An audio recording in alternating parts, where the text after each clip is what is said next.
En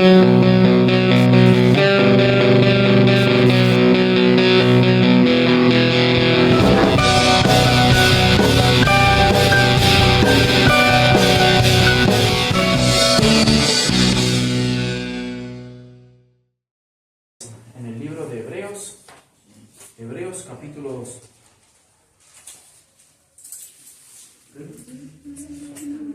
Hebreos capítulo 2. ¿Sí, hermanos?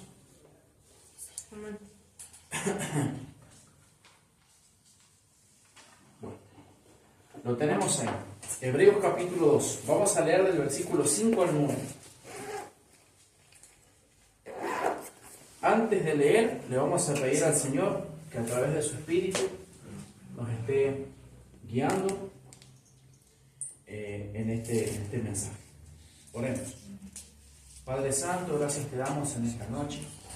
Gracias, Señor, por este momento y por este tiempo. Te damos gracias por la salud que tú nos has dado. Te damos gracias por estar en presencia tuya, Señor. Porque sabemos, Señor, que cada vez que te invocamos, cada vez que nos reunimos como iglesia, como pueblo, como cuerpo de Cristo, tú estás ahí en medio. Por eso te pedimos que sea tu Espíritu Santo hablándonos, Señor, en este tiempo y en este momento. Danos tú la sabiduría, danos tú el entendimiento y ese conocimiento que es experiencial para poder conocerte cada día más y más, en tanto que ya nuestro día se acerca y que te veremos cara a cara. En el nombre de Jesús te lo pedimos. Amén. Amén. Hebreos capítulo 2. Bien, capítulo 2, versículo 5 al 9. Dice así la palabra: porque no sujetó a los ángeles el mundo venidero, acerca del cual estamos hablando. Pero uno ha testificado en un lugar de las Escrituras diciendo: ¿qué es el hombre para que tú te acuerdes de él? ¿O el hijo del hombre para que te intereses en él? Lo has hecho un poco inferior a los ángeles, lo has coronado de gloria y honor, y lo has puesto sobre las obras de tus manos. Todo lo has sujetado bajo sus pies. Porque al sujetarlo todo a él, no dejó nada que no le sea sujeto. Pero ahora no vemos aún todas las cosas sujetas a él. Verso 9, este último verso dice lo siguiente: pero vemos a aquel que fue hecho un poco inferior a los ángeles, es decir, a Jesús, coronado de gloria y honor, a causa del padecimiento de la muerte, para que por la gracia de Dios probara la muerte por todos. Bien, el título de este mensaje, de este sermón, lo he titulado de la siguiente manera. Escuchen.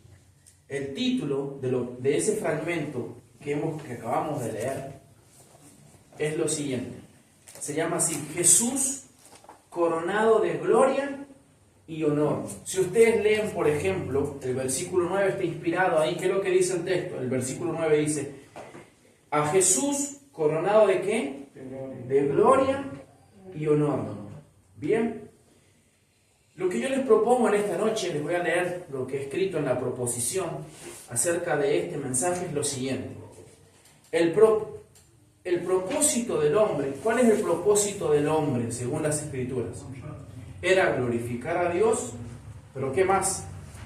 Habitar la tierra, procrearla, ¿cierto? Cuidar de ella, entre otras cosas. Bien, lo que hemos leído tiene que ver con lo que estoy diciendo acá en esta proposición. Significa, es que el propósito del hombre era glorificar a Dios. ¿Recuerdan Génesis? Ya iremos al Génesis, porque cuando uno tiene que entender algo, ¿a dónde tiene que ir? A la génesis de la cuestión, al principio. Supónganse que ustedes, hay un conflicto o algo, una noticia les llega. ¿Qué es lo que dicen ustedes? Tienen que ir a la raíz. Tenemos que ir a las bases. Entonces ya iremos a la génesis cuando Dios crea. Elohim creó ¿qué? El mundo, los cielos, ¿cierto? Y la tierra, y después viene la creación. Entonces en la proposición, lo que yo les propongo entender es que el propósito del hombre era glorificar a Dios, habitar la tierra, procrear y cuidar de ella, entre otras cosas más, ¿cierto? Pero que lo va a llevar a cabo ¿quién? y lo va a llevar a cabo un hombre, es decir, Jesús coronado de gloria y ¿qué? Y honor. ¿Por qué? Porque hubo un hombre que se le encargó glorificar a Dios, habitar la tierra y todo lo que he dicho, y lo logró. Por eso el título de este mensaje se llama Jesús coronado de gloria y honor. Y otra cosa más que quiero que ustedes llamarles la atención. Acuérdense que Jesucristo es plenamente ¿qué? Dios y plenamente ¿qué? Hombre. ¿Han notado que ahora el autor de Hebreos está hablando de Jesús como quién? Como Jesús. O sea, toma el nombre de Jesús, del nombre de su humanidad. Pero al principio, cuando él empieza en el capítulo 1, ¿cómo lo presenta Jesús? Como Dios, porque tiene el título de Hijo de Dios. Ese título es Hijo engendrado en ¿qué? En la eternidad. Entonces ya ahora va a tocar ¿qué? La humanidad de Jesucristo. Por eso, al principio, miren, el capítulo 1, miren. De hecho hemos tenido el título de los mensajes de los otros sermones, ¿cómo eran? Hablaban de el Hijo como Dios. Miren el versículo 3. Dice, Él es el resplandor de su gloria y la expresión exacta de su naturaleza, y sostiene todas las cosas por la palabra de ¿qué? De su poder. Después de llevar a cabo la purificación de los pecados, el Hijo se sentó a la diestra de la majestad de las alturas. Ven que al principio comienza hablando de ¿qué? De la divinidad del Hijo. Eso fue uno de los sermones que vimos. Entonces el autor de Hebreo comienza su capítulo 1 hablando de Jesús, pero como Dios, o sea, la naturaleza divina. Por eso es que Jesucristo es Dios. Pero ahora en el capítulo 2 del versículo 9 va a hablar ahora de ¿qué? De la naturaleza humana. Porque cualquiera que diga que Jesús no fue un hombre, dice Juan que ¿qué es lo que es? Es el espíritu del anticristo. Y es un hereje. O cualquiera que diga que Jesucristo no es Dios, también es un hereje. Es una herejía. Entonces, a modo, ya termino esta introducción, lo que vemos acá que el autor de Hebreos, en esta sección, es decir, del versículo 5 al 9, en esta sección, nos va a enfatizar que la necesidad de la humanidad de Jesús. Hasta acá nos venía diciendo que el Hijo de Dios era superior ¿a quién? A los ángeles, que Él es la imagen de la sustancia. Cuando Jesús iba caminando con sus discípulos en la semana de la pasión, ¿qué es lo que le dice uno de sus discípulos? Señor, pero si no sabemos dónde vas, a dónde iremos, muéstranos el Padre. Jesús lo mira y le dice, el que me ha visto a mí, ¿ha visto a quién? Al Padre. Por eso el verso 3 que leemos dice, Él es el resplandor de su gloria. O sea, verlo a Jesús es ver a quién? Al Padre. Y Cristo dice en San Juan capítulo 14, verso 1, ¿creéis en Dios? Creed también en mí. O sea, la gente que dice creer en Dios y no en Jesucristo, ¿puede tener una fe verdadera? No. A la luz de la Biblia, eso es herético. Por eso Dios ha señalado a uno. ¿Y ese uno quién es? Jesucristo. Él es el Salvador. De hecho, miren en Hebreos cómo comienza esta carta. Versículo 1 de Hebreos, miren. Dios, habiendo hablado hace mucho tiempo, esa expresión hace mucho tiempo, dijimos, ¿a qué quiere decir? Al antiguo pacto. ¿Quién? ¿Nos habló por quién? Por Moisés, nos habló por Aarón, nos habló por diferentes, todos los profetas. De hecho lo va a decir en muchas ocasiones y de muchas maneras. ¿Cuáles fueron las ocasiones? A veces Dios tuvo que hablar ¿qué? En el desierto. A veces la ocasión fue en un lugar sellado de una pieza. A veces fue en el mar. Diferentes ocasiones. Y de muchas maneras. A veces Dios habló ¿por qué? Por sueños, por visiones, por diferentes éxtasis. Hasta un animal habló en la boca de Dios. Por el clima, etc. De muchas maneras Dios nos ha hablado. Pero presten atención a lo que va a decir ahora, en este tiempo. En estos últimos días nos ha hablado ¿por quién? Por su Hijo, por Jesús, a quien constituyó heredero de todas las cosas, por medio de quien hizo también ¿quién? El universo. De hecho, Jesucristo, ahí el autor de Hebreos lo identifica como el creador del universo. ¿Puede ser real si Él no es Dios? No. ¿Se dan cuenta? Por eso hablamos de la Santísima Trinidad. Dios Padre, Dios Hijo y Dios ¿quién? Espíritu Santo. Y en lo que los teólogos le llaman la economía de la Trinidad significa esto. El Padre decreta salvarnos. El Hijo voluntariamente decide ¿qué? Ir y entregarse y morir en la cruz. Y el Espíritu Santo en estos días, ¿qué es lo que hace? Convence, nos guía, habita en nosotros.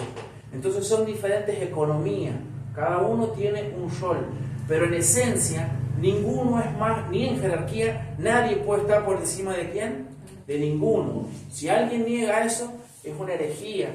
Y los credos y las confesiones nos dicen eso. Los concilios han ratificado eso, ¿no? Entonces, la Trinidad es parte del dogma de la fe, es parte de la teología dogmática. Esas son lo que nosotros también llamamos como doctrinas ¿qué? Fundamentales. Cualquiera que niegue eso, ¿cae en qué? Cae en una herejía. En una herejía. Entonces Cristo, le decía el autor de Hebreo, en esta ocasión, lo que estamos leyendo ahora, es lo que ya enfatizó la parte divina del Hijo, pero ahora va a enfatizar ¿qué? La necesidad de la humanidad de Jesús. De hecho, ya no lo va a llamar Hijo de Dios, va a llamarlo ¿cómo? Jesús, que es el nombre humano, el que le dio María y ¿quién? Y José. Y pondrás este nombre. Obviamente que ese nombre tenía algo que ver, y creo que fueron los ángeles que le dijeron, no, Jesús, porque Él salvará ¿a quién? A su pueblo. Jesús, les decía de que el autor de Hebreos en esta ocasión nos va a enfatizar la necesidad de la humanidad de Jesús, quien salvó y salvará a su pueblo, siendo este mismo el autor de la salvación. De hecho, para terminar esta introducción, el autor de Hebreos nos presenta a Cristo en una imagen no solamente del profeta. Dice, en estos últimos tiempos nos ha hablado ¿por quién? Por Jesús. Jesús es la última voz profeta de Dios. Por eso Cristo dijo, cuando escuchen hablar, allá está el Cristo, no les crean, porque son ¿qué? Anticristos. Si alguien levanta la mano, si alguien levanta y dice tener algo nuevo, no le creamos, porque Dios es la última voz profética. Que el canon ha sido sellado, por lo menos en nuestra tradición creemos eso. ¿Ok? Entonces, Cristo, siendo la última voz profeta de Dios, ya no hay más revelación, se acaba, se terminó y se cierra con el Apocalipsis, ¿no? La última revelación donde Cristo viene. Pero Cristo no solamente es un profeta, sino también es el Cordero de Dios. Él no solamente es un sacerdote. ¿Qué es lo que hacía en el Antiguo Testamento? Los sacerdotes no daban la vida por nadie. Los sacerdotes tenían un oficio sagrado, ¿cierto? Que iban al templo y ellos ofrecían un cordero. ¿Qué es lo que lo hace distinto a Cristo? Que Él es el sacerdote, porque ¿qué significa ser un sacerdote? Empecemos por ahí. El oficio de sacerdote es interceder por el pueblo. Una persona que hablaba con Dios, entraba al templo de Dios, el templo tenía diferentes salas y el lugar más sagrado era el lugar santísimo que se conocía. Ese lugar santísimo donde estaba el tabernáculo y había un altar. En ese lugar, una vez al año, el sacerdote ofrecía un cordero de Dios que debía ser inmolado. Eso era la Pascua, que se establece cuando Moisés saca de Egipto ¿a quién? Al pueblo de Dios. En la última plaga, ¿qué es lo que le dice Dios? Yo lo voy a liberar. Ramsés los va a liberar. ¿Por qué? Porque esa plaga matará a los primogénitos. Pero la casa de ustedes, en el dintel, ¿qué es lo que harán? Matarán un macho cabrío que sea perfecto. Ese macho es un tipo figurativo a quien estaba apuntando, a Jesucristo. Por eso Juan el Bautista, cuando Cristo sale de San anonimato, llega al río Jordán por primera vez, él ya va a empezar a conocerse como el Mesías. Juan lo mira y ¿qué es lo que dice Juan? He aquí el Cordero de Dios que quita el pecado del mundo. Miren, San Juan capítulo 1, verso 29. Leamos ahí. Si alguien lo quiere leer, bienvenido sea. San Juan capítulo 1, verso 29. Ese texto solamente se encuentra en el Evangelio, en la fuente juanea, en el Evangelio de Juan. San Juan capítulo 1, verso 29. Adelante. Leo, ¿querés leerlo? Bueno, ¿qué dice Leo? Al día siguiente, Juan vio a Jesús que se acercaba a él y dijo: Aquí tienen al Cordero de Dios que quita el pecado del mundo. De este hablaba yo cuando dije: después de mí viene un hombre que es superior a mí, porque existía antes que yo ni siquiera lo conocía. Pero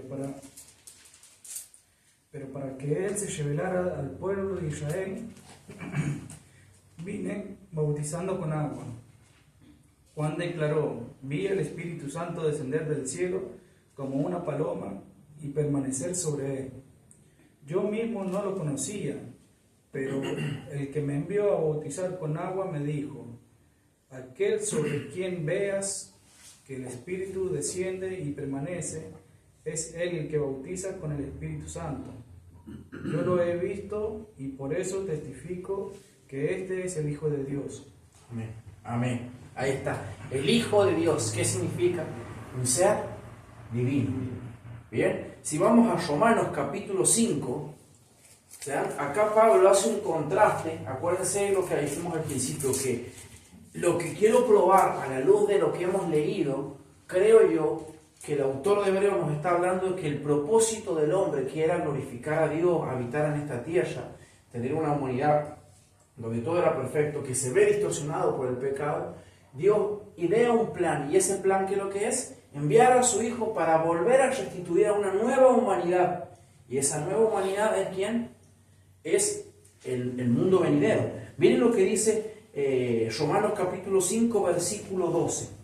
Por tanto, tal como el pecado entró en el mundo por medio de un hombre, y por medio del pecado la muerte, así también la muerte se extendió a todos los hombres, porque todos pecaron. Verso 13. Pues antes de la ley había pecado en el mundo, pero el pecado no se toma en cuenta cuando no hay ley. Sin embargo, la muerte reinó desde Adán hasta Moisés, aún sobre los que no habían pecado con una transgresión semejante a la de Adán, el cual es figura de aquel que había de venir. ¿Quién es Adán? Es la figura de aquel que había de venir. ¿Quién es? Cristo. Y miren, ahí lo va a decir. Pero no sucede con la dádiva como la transgresión, porque si por la transgresión de uno murieron ¿cuánto? Los muchos, mucho más la gracia de Dios y el don por la gracia de un hombre, Jesucristo, abundarán para los muchos. Tampoco sucede con el don como lo que vino por medio de aquel que pecó, porque ciertamente el juicio surgió a causa de una transgresión, resultando en condenación, pero la dádiva surgió a causa de muchas transgresiones, resultando en justificación. Pasemos al verso 18.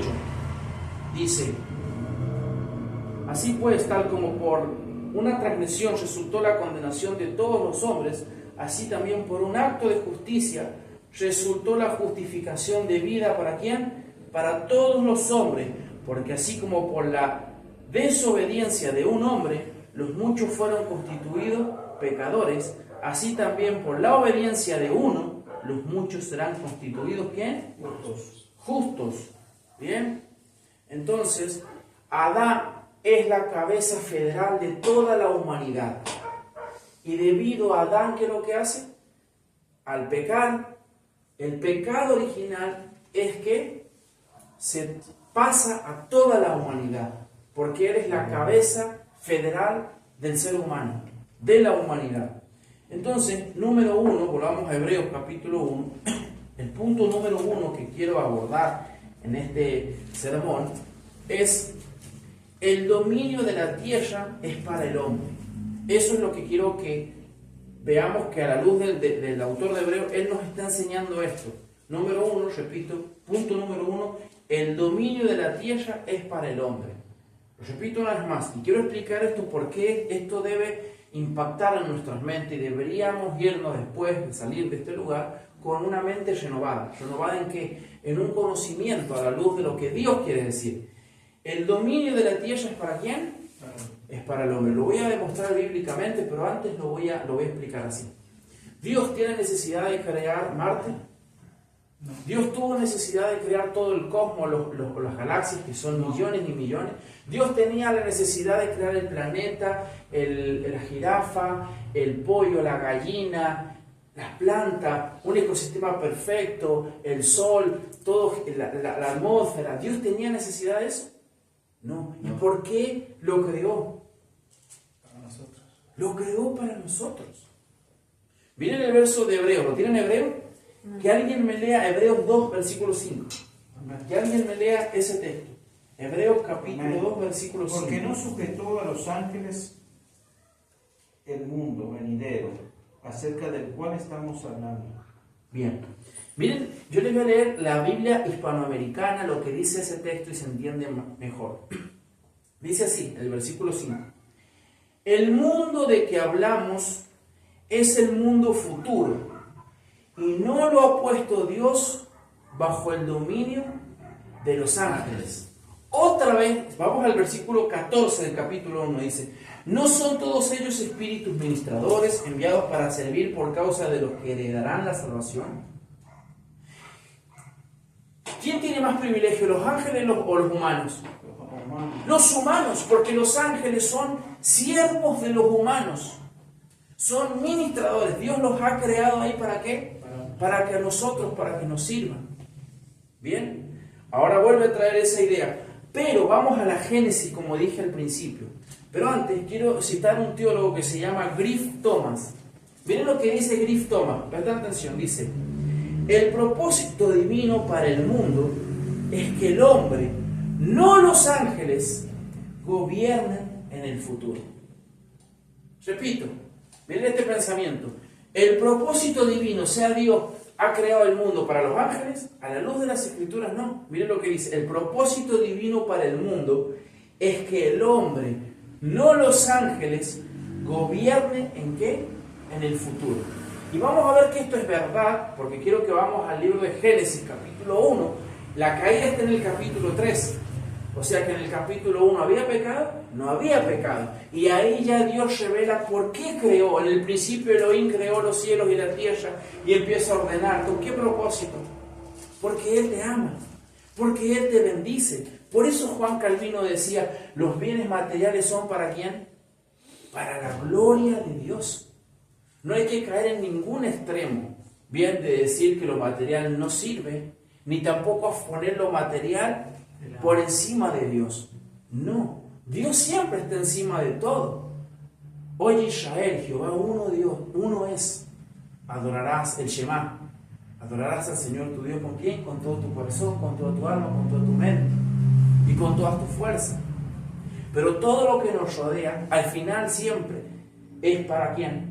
Para nosotros. Por eso el texto cuando dice el 5, porque no sujetó a los ángeles el mundo venidero, acerca del cual estamos ¿qué? Hablando. ¿Cuál es el mundo venidero?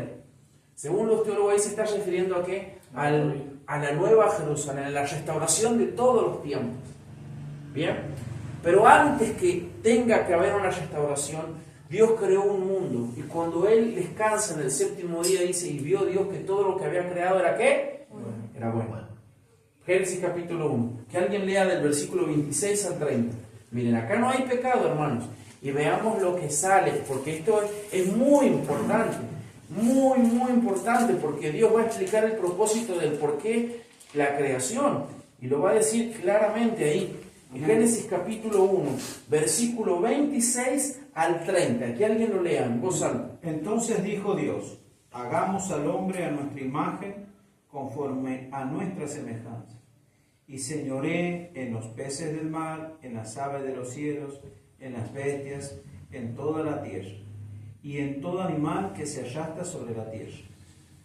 Y creó Dios al hombre a su imagen, a imagen de Dios lo creó, varón y hembra los creó, y los bendijo Dios, y les dijo, fructificad y multiplicad, llenad la tierra y sojuzgadla, y señorad en los peces del mar, en las aves de los cielos, en todas las bestias que se mueven sobre la tierra.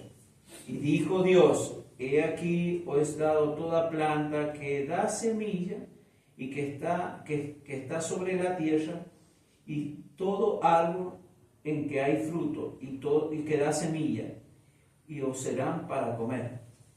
Y toda bestia de la tierra, y todas las aves de los cielos, y todo lo que se arrastra sobre la tierra, en que hay vida, toda planta verde le será para comer, y fue así.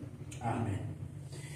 Quiero llamar la atención en el verso 26, cuando Dios tiene un diálogo con quién, con la Trinidad, ¿no? Hagamos en plural, al hombre a nuestra imagen, conforme a nuestra semejanza. Y la palabra que nosotros, en todo lo que acaba de leer Cristian, debemos enfatizar, que yo le he subrayado acá, es y ejerza dominio. ¿Ven? La NBLA dice y ejerza dominio. ¿Por qué Elon Musk está yendo a Marte? ¿Por qué? Porque Dios le ha dado ¿qué? Digamos, ha querido, le ha placido que él pueda operar ahí. ¿Por qué la NASA opera allá en los espacios? Porque Dios le ha dado. ¿Por qué el animal se puede comprar una vaca? ¿Por qué la persona se puede comer una vaca? Me corrijo. Un animal o ser vegetariano. ¿Por qué? Porque lo acabamos de leer. Y Él le da toda la creación, siendo el hombre, Adán, la cabeza federal de todo lo creado. Porque Él es portador ¿de qué? De la imagen de Dios. Si leen todo el relato de la creación, a nadie le dice, yo a la vaca la voy a hacer imagen a Dios. No, a nadie. Solamente a quien, al hombre, varón y hembra, los creó. Entonces, el dominio de la tierra es para quién? Es para el hombre. Ven el relato, Dios crea el planeta. Y de hecho, cuando Él hace la nueva Jerusalén, ¿para quién va a ser? Para el hombre. Por eso el autor de Hebreo, y ahora si es para el hombre, el Hijo de Dios tenía que ser ¿qué? Tenía que ser un hombre, ¿lo ven? Por eso Él se humana y por eso Jesús se convierte en el Salvador ¿de quién? De los hombres. Acuérdense que Cristo es Dios. Sí, en el principio era el Verbo y el Verbo era con Dios y el Verbo era Dios. Pero Cristo en la eternidad tenía una naturaleza ¿qué? Divina. Pero Él viene y se humana y toma una naturaleza ¿qué? Humana. Y Él es portador de una ¿qué? Doble naturaleza. Por eso el propósito que es dado de Dios para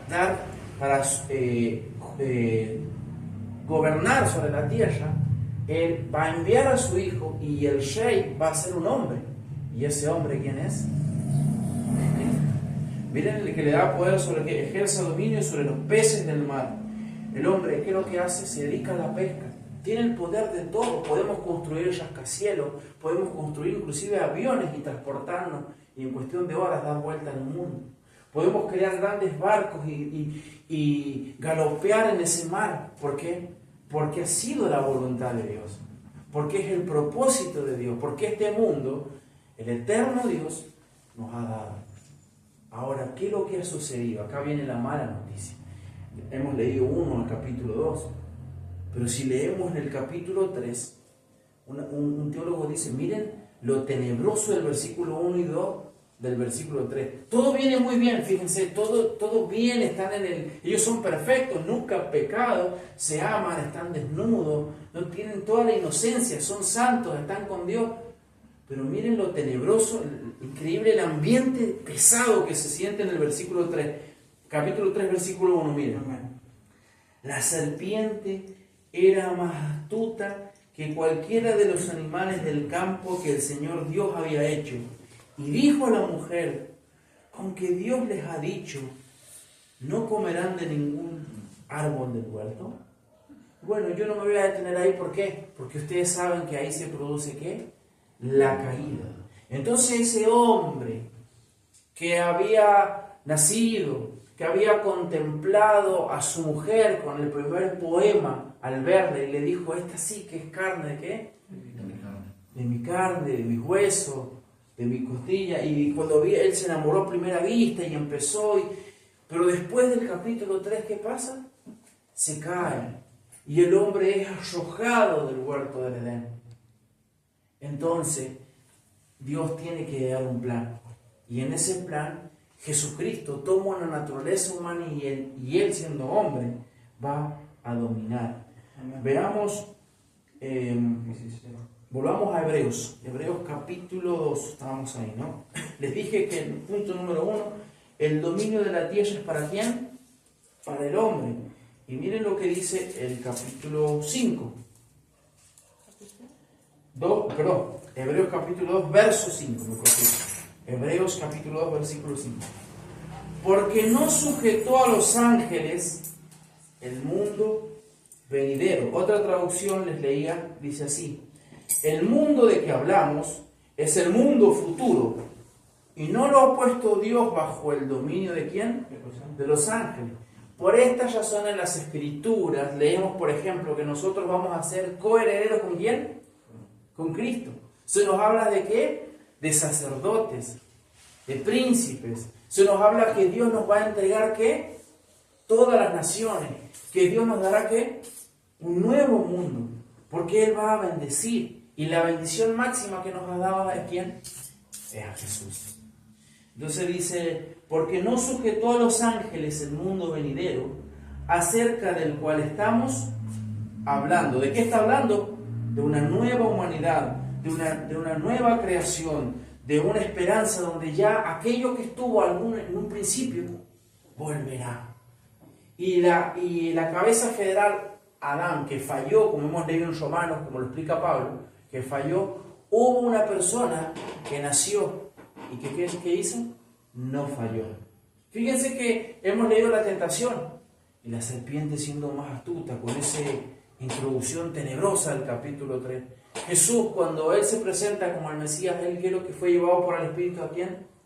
Al desierto. Y Él en esa tentación falló, no falló y nunca falló. Entonces Adán falló, pero hubo un hombre que nunca falló. Y ese es el hombre en el que nosotros ponemos la fe. El verso 6, pasemos ahora al versículo 6. El verso 6 del capítulo 2 que estamos estudiando dice así: pero uno ha testificado en un lugar de las Escrituras diciendo, el autor de Hebreos, fíjense que dice, pero uno ha testificado. ¿Saben de quién se está refiriendo? A David, del Salmo 8. Fíjense que él podría haber dicho, bueno, pero David testificó, pero él lo mantuvo ¿qué? En el anonimato y dice, pero uno ha testificado. ¿Por qué? ¿Por qué? Una de las razones de las cuales leía cuando estudiaba este texto a la luz de algunos comentarios, es que algunos teólogos decían algo así, que el autor de Hebreos no le interesan los nombres propios, le interesa ¿qué? El Jesucristo y el conocimiento, lo que dice. Algo que me llamaba la atención hoy cuando escuchaba a un político hablar, decía, porque la entrevistadora le decía, bueno, pero ¿quién es el hombre que van a poner para el año que viene? Y el político le dijo, no importa el hombre, acá no se trata del hombre, llevamos muchos años en la Argentina hablando de ¿qué? De un hombre, sino que se trata de la idea. Y lo mismo hace el autor del Hebreo, no importa que lo dijo David, el tema que lo que está inspirando y lo que está diciendo ahí, ¿qué es lo que es? Es el contenido, no los hombres. Nosotros como humanos, por eso la Biblia dice, maldito el hombre que confía en ¿qué? En el hombre. ¿Por qué hablamos de peronismo y hablamos de todas esas cosas? Porque elevamos a hombres. Por eso, también es parte de la idolatría humana, ¿no? Y es despojarnos ¿a quién? Del verdadero hombre, ¿quién es? Cristo. Entonces el autor de Hebreos dice, pero uno ha testificado en un lugar de las Escrituras diciendo, y seguramente en sus Biblias les va a salir algo distinto, ¿no? A mí me sale, por ejemplo, con mayúscula todo, porque es una cita del Salmo 8. Leamos lo que dice, el verso 6. ¿Qué es el hombre para que tú te acuerdes de él? ¿O el hijo del hombre para que te intereses en él? ¿Recuerdan el punto número 1? ¿Cómo se llama? El dominio de la tierra es para el hombre. ¿Por qué David hace esa pregunta? Es increíble, o sea, hermanos, mis hermanos, piensen que ustedes van a caminar en este mundo perfecto. Piensen que ustedes nunca van a perder esa salvación. Acuérdense que el autor de Hebreo, en el verso 3, le dice, ¿cómo escaparemos si qué? Descuidamos una salvación tan grande. Un poquito acá voy a meter un paréntesis.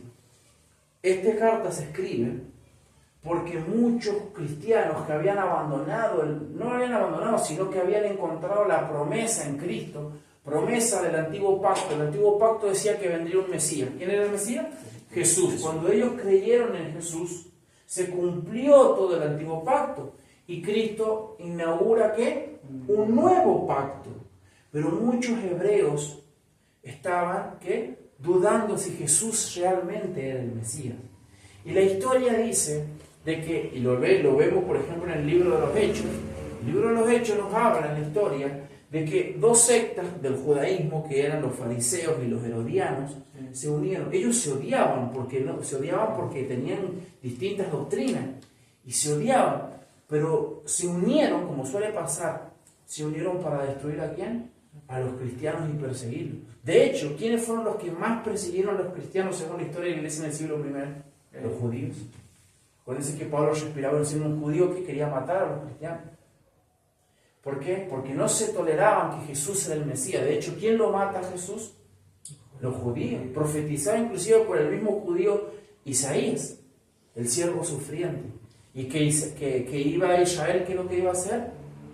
Lo iba a lamentar. Jesús lloró por Israel cuando él se acerca en la noche de la pasión, que dice: Jerusalén, Jerusalén, ¿cuántas veces quise juntarte como la gallina junta a sus pollitos? Y él llora al ver el juicio.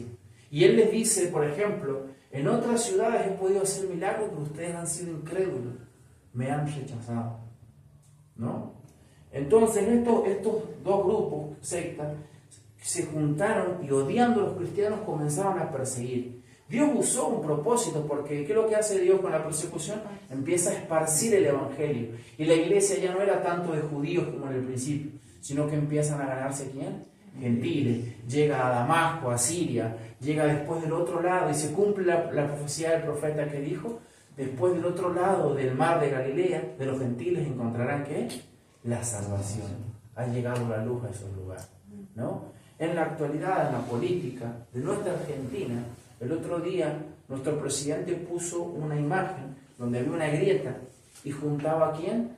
A peronistas, radicales y otros en contra ¿de quién? Del oficialismo. Escuchen lo que voy a decir. Es básicamente lo que acabo de decir. Ellos, los radicales y los peronistas, se odian porque los peronistas a los radicales les han hecho muchos golpes de Estado. Y se odian tanto, por eso tiene otro partido, porque cuando los radicales han querido terminar un gobierno, ¿qué es lo que le hicieron? Por ejemplo, a este hombre que devuelve la democracia, ¿cómo se llama? Alfonsín. ¿Quién lo saca? Los peronistas. Al radical, ¿cómo se llama? Del 2001, de la Rúa, ¿quién lo saca? Le da el golpe de Estado Dualde. Los peronistas se juntan, se odian, pero como el oficialismo está quitándole y sacándole muchas cosas, a pesar que se odian, se unen con un fin de ¿qué es lo que es? Destruir. Mis hermanos, la iglesia, y esto también es un paréntesis, nosotros debemos apoyar el gobierno siempre y cuando no esté en contra de ¿quién? De Dios. ¿Por qué? Porque el gobierno es parte también del reino de Dios, dice Germán Babi. No podemos vivir fuera de la sociedad. No, el gobierno, y Pablo dice de que todo gobierno ha sido puesto ¿por quién? Por Dios. ¿No ven? Entonces los que quieren destruir son esos que están llenos de odio y están dentro, según la Biblia, están poseídos ¿por quién? Por el espíritu de desobediencia que opera en los hijos ¿de quién? Del diablo. Vosotros no me escuchan, dice Jesús, porque ustedes son padres, son hijos del padre ¿quién? Del diablo, porque el diablo ha sido homicida desde el principio. Hay una persona que quisieron matar el otro día. Y esos que lo querían linchar y matar, ¿quiénes tenían? ¿Qué espíritu tenían? ¿Cuál era el espíritu? Era el espíritu del diablo. Y no importa el partido político, estamos hablando de una generación y de una humanidad que ha sido destruida por el pecado, que ha sido infestada por el pecado. Y el único que le puede dar un antídoto a quién es, no es el pastor, no es la religión, no es David, no es Abraham, no es Isaac ni Jacob, sino el Dios de Isaac, Abraham y Jacob. ¿Quién es? Cristo. Volvamos ahora al Salmo 8. Salmo 8. Salmo 8, para poder entender las citas, porque lo que hace el autor de Hebreos cita 3 textos del Salmo 8, el verso 4, 5 y 6. Pero vamos al Salmo 8. ¿Ven que dice Salmo de David? Dice un teólogo lo siguiente, que este Salmo 8 habla del gobierno del hombre sobre la creación de Dios. Miren, ¿de qué se trata el Salmo 8? Lo siguiente, habla del gobierno del hombre sobre la creación de Dios. Porque ¿quién gobierna hoy en día la creación? Dios. Por eso el verso 5 de Hebreos 2, ¿qué es lo que dice? En el futuro, ¿quién va a gobernar? Cristo. ¿Se acabará todo qué? Todo el pecado. Y eso no significa, por supuesto, que Cristo no gobierne hoy, porque Cristo sigue gobernando. Pero en un sentido, ya lo voy a explicar cuando lleguemos a ese texto, pero leamos un poquito el Salmo 8, versículo 1. ¿Qué dice? ¿Alguien quiere leerlo? Hasta el verso... Son poquitos versículos, leamos todo. Son 9 versículos. Salmo 8. Si no, no vamos a poder entenderlo a lo que está diciendo Hebreos. Vamos, adelante. Oh Jehová, Señor nuestro, cuán glorioso es tu nombre en toda la tierra. Has puesto tu gloria sobre los cielos, de la boca de los niños y de los que maman, fundaste la fortaleza, a causa de tus enemigos, para hacer callar al enemigo y al vengativo. Cuando veo tus cielos, obra de tus dedos, y la luna, obra que tú formaste, digo, ¿qué es el hombre para que tengas de él memoria? Y el hijo del hombre para que lo visites. Le has hecho poco menor que los ángeles, y lo coronaste de gloria y de honra. Le hiciste señorar sobre las obras de tus manos. Todo lo pusiste debajo de sus pies. Ovejas y bueyes, todo ello, y asimismo las bestias del campo, las aves de los cielos y los peces del mar, todo cuanto pasa por los senderos del mar. Oh Jehová, Señor nuestro, cuán grande es tu nombre en toda la tierra. Bien. El autor de este salmo sabía muy bien lo que era gobernar los animales. Él había domado ¿qué? Leones, había domado osos, había peleado con un gigante y se transformó nada más, ni más ni menos que el rey de Israel, rey David. Entonces él se da cuenta y él hace una cita que es la que toma el autor de Hebreo, que dice, ¿qué es el hombre para que te acuerdes de él? Cuando Adán y Eva murió, Dios lo podría haber ¿qué? Exterminado. Pero no, lo perdonó y dejó que él tuviese hijos y la vida del género humano sigue. Hoy en día la gente puede tener hijos, puede tener autos, puede tener buen trabajo, puede tener todo, tener hasta una buena salud, músculo, no músculo, lo que sea, lo que se imaginen. Pueden ser millonarios como los jeques árabes, etcétera, etcétera. Pero ¿qué dice Salomón, por ejemplo? Acuérdate que de todo esto Dios te ¿qué? Te pedirá. Te pedirá ¿qué? Cuentas, mis hermanos. Ahora si volvemos a Hebreos, porque ya entendimos que ese salmo habla de que el hombre como el rey de la creación. Cuando se habla de la selva, ¿quién es el rey de la selva? El león se suele decir. Cuando se habla de la creación, ¿quién es el rey? El hombre. Y por eso Jesucristo hombre es nuestro ¿quién? Nuestro Salvador. ¿Lo ven? Versículo 6 del mismo salmo versículos 6 dice, Hebreos capítulo 2. ¿Bien? ¿Qué es el hombre para que tú te acuerdes de él? O el hijo del hombre para que te intereses en él. Adán, cabeza de la raza humana. Noé, cabeza de la humanidad. Postdiluviana. Abraham era ¿quién? El padre de muchas naciones. Es por eso que David, que está consciente de la insignificancia del hombre, puede sin embargo hablar de la autoridad del hombre para gobernar la gran creación de Dios. ¿Lo ven? Entonces tenemos a Adán, que es el cabeza de ¿quién? De toda la raza humana. Otro hombre como ¿quién? Como Noé, que es la cabeza de la humanidad después de él, post-diluviana. Y tenemos a Abraham como el padre ¿qué? De muchas mansiones. Por eso se hace la pregunta ahí el Salmo, ¿qué es el hombre para que tú te acuerdas de él? ¿O el hijo del hombre para que te intereses en él? Bueno, ya lo contestamos a eso. Es una pregunta retórica. ¿Cuál es la respuesta? La gracia de Dios. Es el amor de Dios. Él nos ama y dice, ahí tienes tu casa, ahí tienes tu auto, ahí tienes tu moto, y ahí tienes todo lo creado. Cuando viajamos, ¿qué hacemos? Contemplamos la obra de tus dedos, como decía el Salmo 8. Entonces, alégrense, hermanos. Dios nos ha dado todo. Y no solo eso, sino que en el futuro será, ya no tendremos que luchar con el pecado. ¿Por qué? Porque Dios nos dará un nuevo cuerpo, un cuerpo redimido. Verso 7. Lo has hecho un poco inferior ¿a quién? A los ángeles. Quiero leer un comentario acerca de ese texto. Y dice, lo has coronado de gloria y honor. Y lo has puesto sobre las obras ¿de quién? De tus manos. Esto es tan interesante lo que dice Hebreo, porque de acuerdo a lo que he leído, el texto es una cita sacada ¿de quién? Del Salmo 8. ¿Y el Salmo 8 de quién está hablando? ¿De Jesús o de los hombres? Está hablando de los hombres, acuérdense. Pero, al fin de cuentas, tiene que aplicarle a quién, porque ¿quién es hombre? Jesús. Por eso se va a poner interesante. Por ejemplo, John Brown dice lo siguiente: ¿qué significa lo has hecho un poco inferior a los ángeles? Acuérdense que los ángeles nos sirven.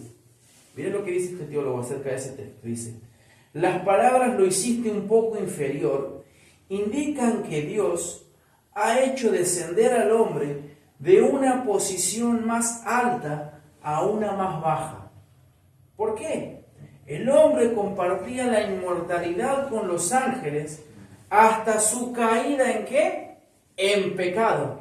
¿Lo ven? Por eso el salmista dice: lo has hecho un poco inferior a los ángeles. ¿Por qué somos inferiores? ¿En qué sentido? En que nosotros éramos superiores, ¿pero cuándo? En el Génesis 1. Ya a partir del 3, ¿qué es lo que hizo? Entró la muerte. Y la inmortalidad que teníamos, ¿qué hizo? Se desapareció. Y eso lo confirmamos en Mateo 22:30. Miren, vamos a Mateo 22:30. Mateo capítulo 22, versículo 30 dice lo siguiente: porque la resurrección ni se casan ni son dados en matrimonio, sino que son como los ángeles de Dios. ¿En quién? En el cielo. Mateo 22:30. ¿Lo ven? Entonces, ¿qué significa esto de que los has hecho un poco inferior a los ángeles? Bueno, nosotros, debido al pecado, lamentablemente hemos sido quitados de esa inmortalidad. Pero algún día, ¿qué? La volveremos a recuperar y seremos, ¿qué? Lo va a decir después más adelante: superior a los ángeles. Superior a los ángeles, porque ellos han sido creados, son seres creados, pero que son creados ¿para quién? Para servicio de nosotros. Bien, si bien adoran a Dios, pero son para servicio de nosotros. Y dice el pasaje: lo has coronado de gloria y honor, y lo has puesto sobre las obras de tus manos. ¿Qué es lo que le dijo Dios cuando leíamos el pasaje? Sujugarás, cuidarás. De hecho, hermano, cuando se habla de cuidar el planeta, eso también nos aplica a nosotros, lo acabamos de leer. No podemos andar por todos los lugares tirando basura. No podemos. Si bien hay cosas que no vamos a poder evitar, pero hay muchas cosas que vamos a tener que dar cuenta. Bien, no podemos tener todo un desastre, porque Dios nos ha dado este mundo. Pero ¿para qué es lo que nos ha dado? Para cuidarnos. No podemos andar matando a los animales por así nomás y haciendo desastres, ¿no? Vamos a rendir cuenta de todo eso, ¿no? Todo eso. Y el verso 8, ¿qué es lo que dice? Todo, sí, el versículo 8. Todo lo has sujetado ¿a quién? ¿A quién? Bajo sus pies. Esto es lo interesante de ese texto, porque ese texto, según el Salmo 8, ¿a quién le aplica? Al hombre, fíjense, porque el Salmo 8 es exclusivamente al hombre. Sin embargo, y por eso esto quiero leerles algo, pero ya voy a introducir el último punto. El último punto, o sea, el punto número 2 de este sermón es Jesús, el restaurador de todas las cosas. Repito, Jesús, el restaurador ¿de qué? De todas las cosas, porque las cosas han sido afectadas por el pecado, ¿no? Hoy el pecado ha afectado ¿hasta quién? Hasta la creación. Romanos dice: y la creación gime aún esperando ¿qué? El día del Señor. El pecado ha afectado a los animales, cuando de manera figurativa Isaías dice que el león va a comer ¿con quién? El cordero. La víbora va a jugar con el niño. Hoy en día ¿puede pasar eso? No. A ver si viene un pitbull y te quiere matar. Ha matado a muchas personas. Un león hoy podría matar a una persona. El pecado ha afectado todo. De hecho, el juicio, tenemos tiempo, pero ¿qué es lo que Dios dice de que el hombre va, aquello que florecía, aquello que la vegetación era algo innato, que venía de parte de Dios? Hay lugares que están rogando que llueva, ¿por qué? Porque se le mueren los animales. Todo eso es parte de ¿qué? De los juicios de Dios. Los vemos a veces en las plagas, etcétera, etcétera. Pero eso se va a acabar. ¿Pero quién va a restaurarlo? Jesús. Por eso Jesús, Él es el restaurador de todas las cosas. Miren el verso 8 que dice: todo lo has sujetado ¿a quién? Bajo sus pies. Y miren, voy a leer un comentario. El comentario dice así: la promesa del Salmo 8, porque la promesa del Salmo 8, ¿qué es lo que es? De que la creación es ¿para quién? Para el hombre. Se cumple en Jesús y únicamente en Jesús, porque es el hombre puede recuperar el dominio, sino por la fe en Jesús. Repito, la promesa del Salmo 8 se cumple solamente ¿en quién? En Jesús. ¿Por qué? Porque Jesús es el único que vivió una vida que perfecta y sin pecado. Entonces la promesa del Salmo 8 de que toda la creación es para la gloria de Dios se cumple solo en la persona de Jesús. Todos nosotros hemos pecado, hemos fallado, hemos maltratado esta creación y lo estamos maltratando muchas veces, ¿no? Pero el hombre puede recuperar ese dominio. ¿Y cómo? Si pone la fe ¿en quién? En Jesús. Volvamos, ya estamos, yo estoy terminando. Versículo 8 dice, todo lo ha sujetado bajo sus pies. Todo está bajo los pies, dice Pablo, interpretando este texto también, que eso le aplica ¿a quién? A Cristo. Eso lo dice Corintio, por ejemplo. Pablo lo dice eso. Y toma ese texto. Miren lo que, vamos a 1 Corintios 15, 25. Por eso le digo que es correcto decir que el Salmo 8 es para el hombre y también se cumple ¿en quién? En Cristo. Todo lo es sujetado bajo los pies. ¿Está sujeto a los pies del hombre? Sí, porque el hombre tiene poder sobre la creación. Pero el que cumple perfectamente es Cristo. ¿Quién quiere leer que no sea otro hermano? 1 Corintios capítulo 15, verso 25. 15 al 25. Sí, a ver Adrián. Dice, porque precisó es que Él reine hasta que haya puesto a todos sus enemigos debajo de sus pies. Amén. Amén. Entonces Pablo, interpretando el Salmo 8, él ya dice de que es Cristo ese al cual se refiere, todo lo ha sujetado bajo ¿quién? Bajo sus pies. Porque Cristo también es hombre. Y el verso 9, mis hermanos, Hebreos capítulo 2, versículo 9. Pero sigue el 8, sí, sigue el 8 diciendo, porque al sujetarlo todo a él, no dejó nada que no le sea sujeto. ¿Lo ven que se cumple? El Salmo 8 se cumple perfectamente en la persona de Cristo. Y dice, pero ahora no vemos aún todas las cosas sujetas a Él. Nosotros los reformados tenemos un eslogan, nosotros creemos esto, que Cristo, el ya, pero todavía no, así se conoce. Es un eslogan, es una palabra. Y en la teología se conoce como el reino inaugural.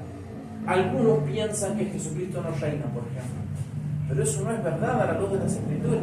Cuando Cristo resucita, dice, toda potestad me ha sido ¿qué? Dada. Entonces el hecho de que veamos de que el mundo a veces se incendia, el hecho de que veamos que hay injusticia, eso no quiere decir que Cristo no reina. Por ejemplo, Pablo dice, todas las cosas nos ayudan a bien.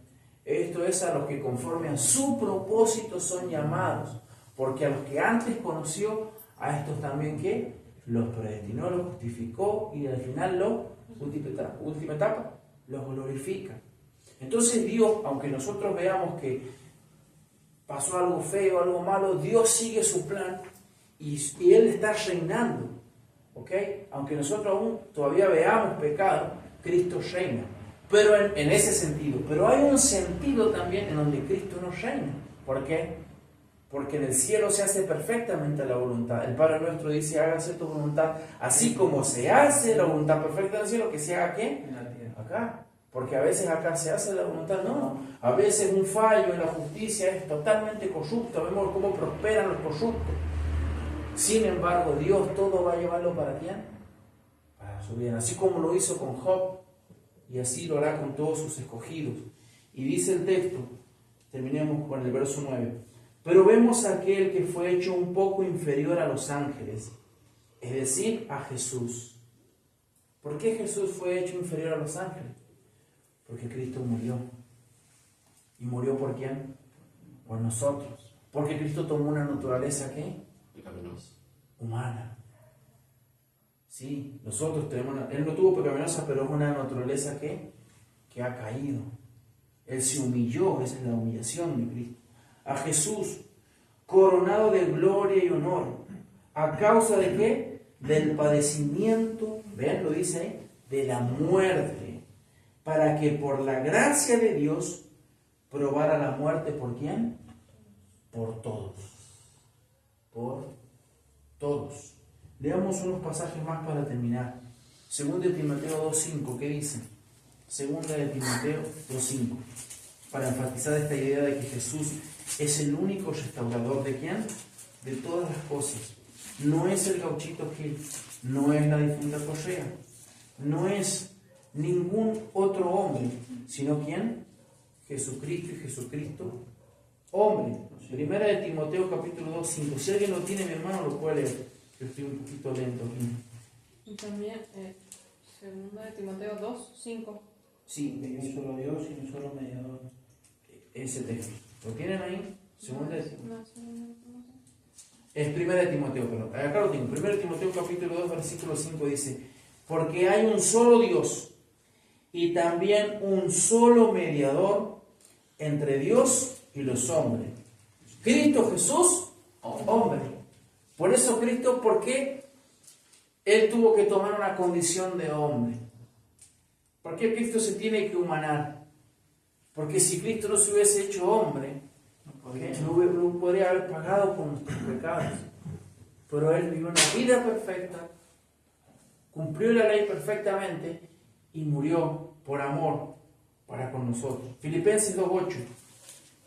Ya estoy terminando, hermanos. En el último Filipenses capítulo 2, verso 8, dice lo siguiente. Escuchen. Y hallándose en forma de hombre, se humilló él mismo. Acuérdense que Cristo era ¿quién? Es Dios. Y Cristo estaba con la gloria, pero vino a caminar las calles polvorientas de Jerusalén, haciéndose obediente hasta la muerte. ¿Y muerte de qué? De cruz. Mateo 25:31. Y con eso nos despedimos. Mateo capítulo 25, versículo 31.